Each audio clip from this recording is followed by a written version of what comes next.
You know, it's funny and also kind of a good way to dumb things down. I was having lunch with a mentor of mine maybe like 2 years ago, and he's built like, I think, 3 or 4 businesses by the time he was 40 and sold them.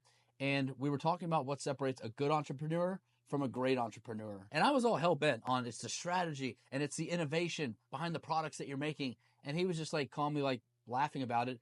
And it's like, no, it's actually not that at all. And he was just kind of smirking to himself. And he said, everyone thinks that it's all about the exciting things, the big funding rounds, the huge product launches, the big sales, but it's not any of that. And so he mentioned his second business that he sold. And he said when he sold it, it was about 6 months of really fun, exciting work like you would think about. But then it was 3 years of boring, tedious work. Fixing systems, rebuilding processes, daily check-ins with your teams, all that unsexy stuff that nobody posts about. And what he said has always stuck with me in the back of my mind. It's one of those things that I will think about at least probably once a month. He said the difference between good and great isn't what you do when you're motivated. It's what you do on Tuesday afternoon when you're tired and nothing exciting is happening and nobody's watching. And I remember being kind of disappointed by that answer. I wanted some secret strategy or some insight. But the older that I get, the more businesses that we work with, the more that I get exactly what he was saying. And I've seen companies with incredible products and massive funding fail because the founders couldn't handle the mundane parts of their business. And I've seen simple businesses with average products build massive empires